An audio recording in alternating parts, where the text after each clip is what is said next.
ఓం నమో నారాయణాయ. అందరికీ నమస్కారం. ఈ నెల జూలై 25 తొలి ఏకాదశి. ఈ తొలి ఏకాదశి రోజు ఒక్కసారి మీరు ఇలా పూజ చేశారు అంటే 100 ఏకాదశుల పుణ్య ఫలితం అనేది దక్కుతుంది. మీకుండేటువంటి కష్టాలు సమస్యలు అన్నీ తీరి మీరు నిజంగా పట్టిందల్లా కూడా బంగారం అవుతుంది. మన జీవితంలో ఎన్నో కష్టాలు వస్తుంటాయి. కొందరికి ఎంత కష్టపడినా సరే, పని చేసినా సరే డబ్బు అనేది అస్సలు నిలవదు. మరికొందరి ఇళ్లలో ఎప్పుడు ఏదో ఒక గొడవలు సమస్యలు వస్తూనే ఉంటాయి. ఇంకొందరికి ఎన్నో సంవత్సరాలుగా తీరినటువంటి కోరికలు ఎన్నో ఉంటూ ఉంటాయి. ఇలా వాటి కోసం ఎదురు చూస్తూ ఉంటారు. ఈ సమయంలో శ్రీ మహావిష్ణువు కృప కోసం భక్తులంతా కూడా ఎంతో పవిత్రంగా ఆచరించేదే ఈ తొలి ఏకాదశి. మన పురాణాల ప్రకారం ఈ రోజున భక్తితోటి విష్ణుమూర్తిని ఎవరైతే స్మరించి ఉపవాసం చేసి ఆ విష్ణుమూర్తిని ఈ రోజున భక్తి శ్రద్ధలతోటి ఎవరైతే పూజిస్తారో అటువంటి వారికి విశేషమైనటువంటి పుణ్య ఫలితము, వారు కోరినటువంటి కోరికలు నెరవేరుతాయి. ఈ వీడియోలో మనం అసలు తొలి ఏకాదశి అంటే ఎందుకంత గొప్పది, శ్రీ మహావిష్ణువుకు అత్యంత ప్రీతిమైనటువంటి ఇష్టమైనటువంటి పూజా విధానం ఏంటి, అలాగే ఉపవాసం ఎలా చేయాలి, పూజకు కావలసినటువంటి వస్తువులు, అలాగే స్వామివారికి ఇష్టమైనటువంటి నైవేద్యాలు, ఈ రోజు ఏం పనులు చేయకూడదు, ఇవన్నీ కూడా మనం వివరంగా తెలుసుకుందాము. మరి ఈ వీడియోనైతే ఎక్కడ కూడా స్కిప్ చేయకండి. తొలి ఏకాదశి అంటే ఏంటి? ఆషాఢ శుక్లపక్షంలో పవిత్రమైనటువంటి రోజుగా వచ్చేది ఏకాదశి. ఈ ఏకాదశిని దేవసేని ఏకాదశి అని కూడా అంటూ ఉంటారు. మన తెలుగు రాష్ట్రాల్లో తొలి ఏకాదశి అంటుంటారు. మన పురాణాల ప్రకారం ఈ రోజున శ్రీ మహావిష్ణువు యోగ నిద్రలోకి ప్రవేశిస్తారు. ఈ రోజు నుంచి కూడా మనకి చాతుర్మాసం అనేది ప్రారంభమవుతుంది. ఈ 4 నెలల్లో కూడా చాలా భక్తి శ్రద్ధలతోటి ఎవరైతే ఆ స్వామివారిని స్మరిస్తూ పూజిస్తూ అలాగే ఆ స్వామివారి నామాన్ని జపించడము, దానాలు చేయడము, ఇటువంటివి చేస్తే, ఇటువంటి పూజలని ఆచరిస్తే ఎంతో పుణ్య ఫలితం అనేది దక్కుతుంది. ఇదంతా కూడా మనకి చాలా పవిత్రమైనటువంటి కాలంగా భావిస్తారు. అయితే అసలు మనందరం కూడా ప్రతి సంవత్సరం తొలి ఏకాదశిని ఆచరిస్తూ ఉంటాము. కానీ ఈ ఏకాదశికి ఎందుకంత ప్రత్యేకత ఉంది అనేది మనకి ఎవ్వరికి కూడా తెలియదు.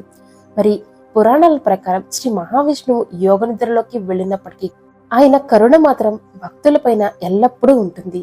ఈ రోజున భక్తితోటి ఆయన్ని ఒక్కసారి అయినా సరే ఓం నమో నారాయణాయ అని జపిస్తే, స్వామివారికి ఎంతో ఇష్టమైనటువంటి తులసి దళాలను సమర్పించుకుంటే ఆ భగవంతుడు మన భక్తిని వెంటనే స్వీకరిస్తాడు. భగవంతుడు మనం ఎంత ఖరీదైన నైవేద్యాలు పెట్టాము అనేది చూడడు, ఎంత నిజమైన భక్తితో పూజిస్తున్నాము అనేది చూస్తాడు. నిజానికి ఈ తొలి ఏకాదశి ఒక్కరోజు కనుక మీరు ఉపవాసం ఉండగలిగితే మిగతా ఏ ఏకాదశికి కూడా ఉండకపోయినా పర్వాలేదు, అంతటి పుణ్య ఫలితం అనేది దక్కుతుంది. తొలి ఏకాదశి రోజున ఎవరైతే స్వామివారిని భక్తి శ్రద్ధలతోటి పూజిస్తారో అలాగే స్వామివారి పేరుతో ఉపవాసం ఉండి మరుసటి రోజు దానం చేయాలి. అలా దానం చేసి ఎవరైతే ఈ రోజంతా కూడా భక్తి శ్రద్ధలతోటి స్వామివారిని స్మరిస్తూ పూజిస్తూ స్వామివారి నామస్మరణ చేస్తారో అటువంటి వారికి స్వామివారు వెంటనే కటాక్షం అందిస్తారు. ఇటువంటి రోజు మనకి కేవలం సంవత్సరానికి ఒక్కరోజు మాత్రమే వస్తుంది. ఇక్కడి నుంచి కూడా మనకి పండుగలన్నీ కూడా మొదలవుతాయి. ఈ తొలి ఏకాదశి తర్వాత నుంచే కూడా మనకి పండుగలనేవి వస్తూ ఉంటాయి. మరి ఇక స్వామివారిని ఎలా పూజ చేసుకోవాలి, స్వామివారిని ఎలా పూజించాలి, ఉపవాసం ఎలా చేయాలి? అయితే చాలా మంది తెలియక ఉపవాసం ఉంటారు, కానీ ఏం తినాలి ఏం తినకూడదని వారికి తెలియదు. వారిని ఎలా పూజించుకోవాలి, ఉపవాసం ఎలా చేయాలి, చేయకూడనటువంటి పనులేమిటి, ఇవన్నీ కూడా మనం తెలుసుకుందాము. అయితే తొలి ఏకాదశి రోజు అసలు ఉపవాసం ఎలా చేసుకోవాలి?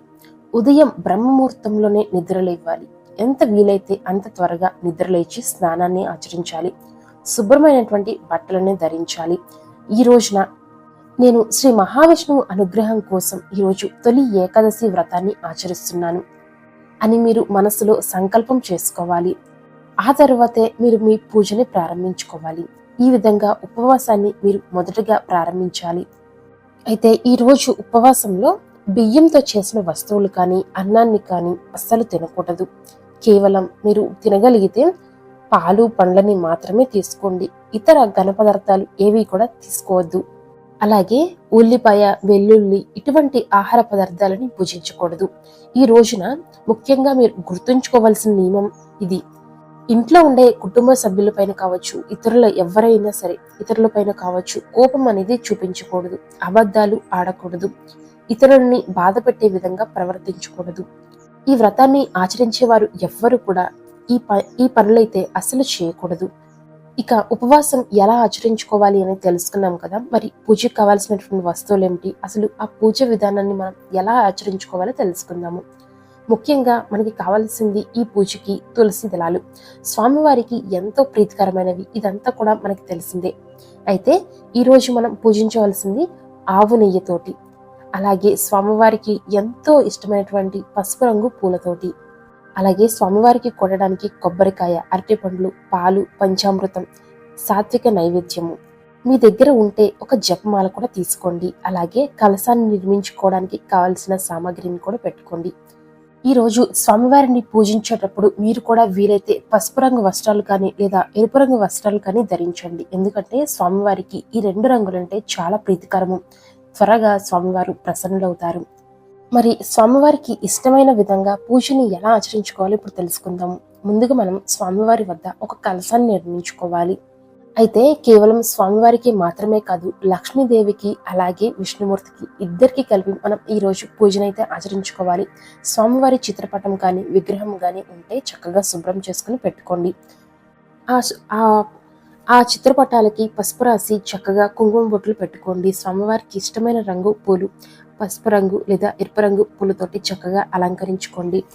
ముందుగా వినాయకుడిని పూజించుకోవాలి. మనం చేసేటువంటి పూజలో ఎటువంటి ఆటంకాలు, విఘ్నాలు కలగకూడదని స్వామివారికి ముందుగా పూజించుకొని స్వామివారికి నైవేద్యం పెట్టుకోండి. చిన్న బెల్లం ముక్క పెట్టుకున్నా సరిపోతుంది. ముందుగా వినాయకుడి వద్ద ఒక చిన్న దీపాన్ని వెలిగించుకోండి. ఆ తర్వాత మనం ఏర్పాటు చేసుకున్నటువంటి కలశానికి పసుపు రాసి కుంకుమ బొట్లు పెట్టుకుని అక్కడ కూడా ఒక పుష్పాన్ని సమర్పించుకోండి. ఇప్పుడు స్వామివారి వద్ద ఆవు నెయ్యితోటి దీపాన్ని వెలిగించుకోవాలి. స్వామివారికి ఎంతో ప్రీతికరమైనటువంటి తులసి దళాలని సిద్ధంగా ఉంచుకోండి. మనం ముఖ్యంగా చేయవలసింది ఈ పూజలో 9 పసుపు కొమ్ములను పెట్టుకోవాలి. స్వామివారి యొక్క పూజలో 9 పసుపు కొమ్ములను అలాగే 11 రూపాయి బిళ్ళలను పెట్టుకోవాలి. ఈ విధంగా మనం స్వామివారిని ఈ తొలి ఏకాదశి రోజు పూజించడం వల్ల మనకు ఉండేటువంటి ఆర్థిక సమస్యలన్నీ కూడా దూరమైపోతాయి. ఈ విధంగా పెట్టుకున్న తర్వాత స్వామివారికి ఇష్టమైనటువంటి నైవేద్యాన్ని సిద్ధం చేసుకోవాలి. ముందుగా మనం అరటిపండ్లు, అలాగే కొబ్బరికాయ, అలాగే స్వామివారికి ఇష్టమైనటువంటి బెల్లంతో తయారు చేసినటువంటి పరమాన్నాన్ని పెట్టుకోవాలి. ఆ తరువాత మనం జొన్న పేలాలతో తయారు చేసినటువంటి పేలాల పొడి, బెల్లం కలిపి పెట్టుకోవాలి. ఇవన్నీ సిద్ధం చేసుకున్న తర్వాత మనం పూజను ప్రారంభించుకోవాలి. ఇప్పుడు మీరు ఎన్ని నైవేద్యాలు పెట్టుకోగలిగితే మీ స్తోమతను బట్టి అన్ని పెట్టుకోండి. మాకు అన్ని పెట్టడం కుదరదు అనుకున్న కేవలం ఒక్క నైవేద్యమైనా సరే పెట్టుకోవచ్చు. అలా పెట్టుకున్న ప్రతి నైవేద్యంలో కూడా ఒక తులసి దళాన్ని ఖచ్చితంగా వేయండి. ఇదైతే ఎవరు కూడా మర్చిపోకండి. ఖచ్చితంగా ఒక్క తులసి దళాన్నైనా సరే మీరు పెట్టిన నైవేద్యంలో వేయండి. ఈ రోజు మనం తులసి దళాలతో పూజిస్తే స్వామివారు వెంటనే కరుణిస్తారు. కాబట్టి ఇవన్నీ కూడా చేసుకున్న తర్వాత ఓం నమో నారాయణాయ, ఓం నమో నారాయణాయ అనేటువంటి మంత్రాన్ని 108 సార్లు జపించుకోండి. మీరు 108 సార్లు జపించిన ప్రతిసారి కూడా ఒక తులసి దళాన్ని స్వామివారికి సమర్పించుకోవాలి. అంటే మొత్తం 108 తులసి దళాలని స్వామివారికి సమర్పించుకోండి. ఆ తర్వాత మీకు వీలైతే విష్ణు సహస్రనామ స్తోత్రాన్ని పారాయణ చేసుకోండి. లేదు అంటే విష్ణు అష్టోత్తర శతనామాలైనా సరే మీరు చక్కగా పారాయణ చేసుకోండి. ఈ రెండిట్లో ఏదైనా సరే పారాయణ చేసుకోండి. అయితే ముఖ్యంగా ఇలా ఓం నమో నారాయణాయ అనే మంత్రాన్ని 108 సార్లు అయితే జపించండి. ఈ విధంగా స్వామివారిని పూజించి స్వామివారి వద్ద దీపం వెలిగించుకొని చక్కగా అష్టోత్తరాలన్నింటినీ కూడా జపించుకోవాలి. భక్తి శ్రద్ధలతోటి మీ మనసంతా కూడా భగవంతుడి మీద పెట్టి ఈ పూజ అంతా కూడా చేయండి. అయితే ఈ పూజ అంతా చేసిన తరువాత మీరు చక్కగా తులసి దేవి వద్ద మళ్ళీ ఒక దీపాన్ని వెలిగించుకోండి. అక్కడ తులసమ్మకి చక్కగా పూజ చేసుకుని ఏదైనా సరే చిన్న బెల్లం ముక్కైనా సరే నైవేద్యంగా పెట్టుకోండి. ముఖ్యంగా విష్ణుమూర్తి యొక్క అనుగ్రహాన్ని పొందాలి అంటే అరటి చెట్టు ముందు నెయ్యితోటి దీపం వెలిగించుకోవాలి. మీకు వీలైతే మీ దగ్గర అరటి చెట్టు ఉంది అనుకుంటే ఖచ్చితంగా అరటి చెట్టు దగ్గర మీరు దీపాన్ని వెలిగించండి. ఇలా చేయడం వల్ల మీకు ఆర్థిక సమస్యలు అనేవి పూర్తిగా తొలగిపోతాయి. విష్ణుమూర్తి అనుగ్రహం అనేది మీకు వెంటనే దక్కుతుంది. మరి ఈ విధంగా పూజ అంతా కూడా చేసిన తర్వాత ఆ పసుపు కొమ్ములు, ఆ రూపాయి కాయిన్స్ ని ఏం చేయాలి అని మీకు సందేహం వస్తుంది. తొలి ఏకాదశి రోజు మొత్తం కూడా ఆ పసుపు కొమ్మలని, రూపాయి కాయిన్స్ ని దేవుడి దగ్గర అలాగే వదిలేసేయండి. మరుసటి రోజు ద్వాదశి రోజు ఉదయాన్నే మీరు చక్కగా ఉపవాసం విరమించాలి కదా. ముందుగా స్వామివారికి లేచిన తర్వాత స్నానం చేసుకుని చక్కగా పూజ చేసుకోండి. ఆ తర్వాత తులసి తీర్థాన్ని స్వీకరించిన తర్వాత ఆ పసుపు కొమ్ములను ఆ రూపాయి కాయిన్స్ ని రెండింటినీ కూడా తీసుకుని ఒక పసుపు రంగు వస్త్రంలో మూట కట్టేసి వాటిని మీ యొక్క బీరువాలో పెట్టేసేయండి. వాటిని ఎవరికి కనిపించకుండా బీరువాలో లోపల పెట్టేసేయండి. ఇలా చేయడం వల్ల మీకు ధనాకర్షణ అనేది పెరుగుతుంది. మీకు ఉండేటువంటి ఆర్థిక సమస్యలు, అప్పుల సమస్యలు అనేవి దూరం అవుతాయి.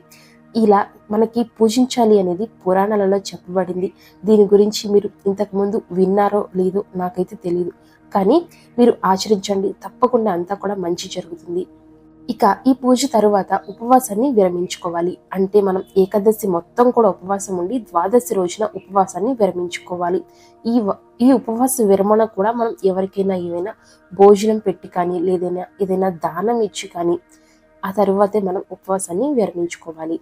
ఎవరైనా స్వామీజీల వారికి అన్నదానం చేయడము లేదా పండ్లు, బట్టలు ఇలా ఏదైనా సరే దానం చేసి ఆ తర్వాత మీరు పూజించండి. ఈ తొలి ఏకాదశి రోజు మనం పూజించేటువంటి ఒక్క తులసి దళం సరిపోతుంది మనం ఆ స్వామివారి సన్నిధికి చేరడానికి.